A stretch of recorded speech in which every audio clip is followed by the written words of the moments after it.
Hello and welcome. In this lecture, I want to talk a little bit about the call stack, what exactly it is, and how you can read it to further help debug your program.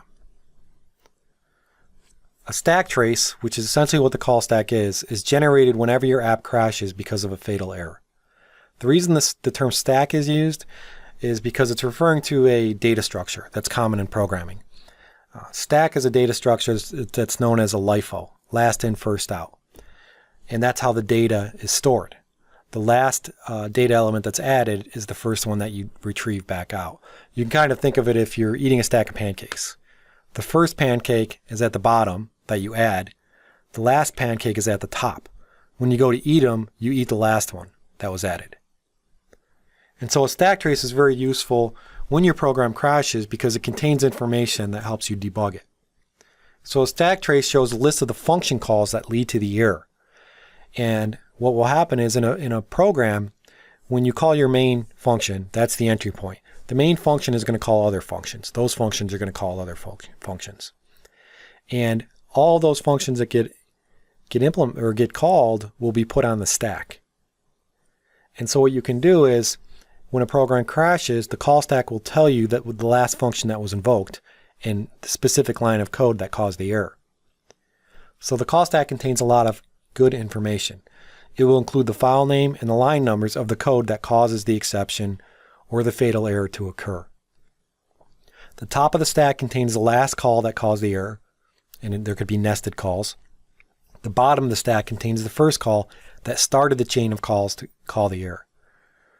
So if you usually in C, that will be at the main routine.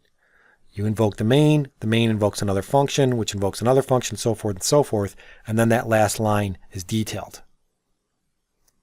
It's very, very helpful for app crashes.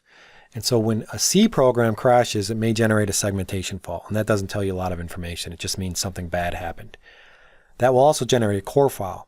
You can analyze the core file, which contains the call stack, which will tell you the exact line of code that caused the problem for your crash.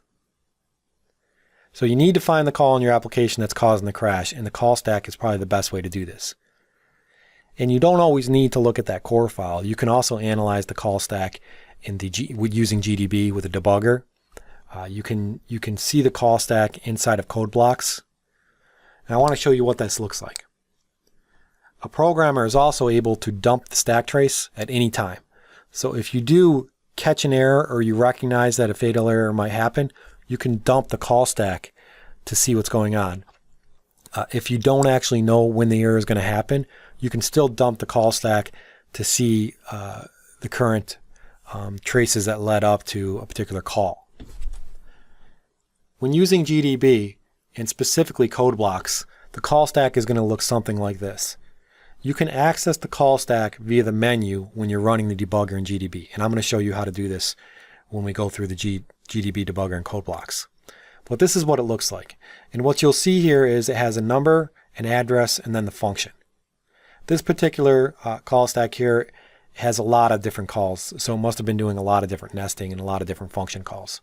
But at the very bottom of the stack in line 22, it says GT key main. That means it executed the main function. And then on lines 21, it looks like it executed maybe a statement that says main loop run. And then it looks like it called a function called gmain context iterate.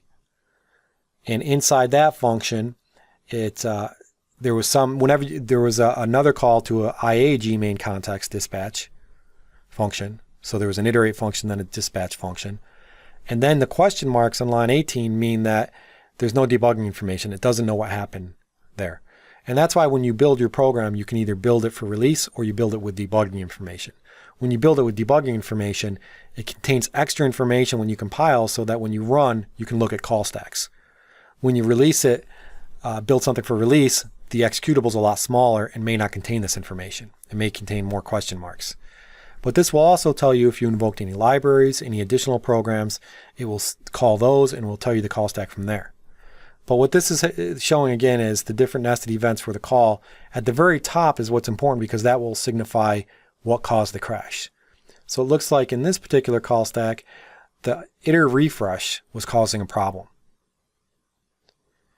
And you can see that from line 22 to line 0 that there are many different invocations of different code, but the eventual program crashed in line 0.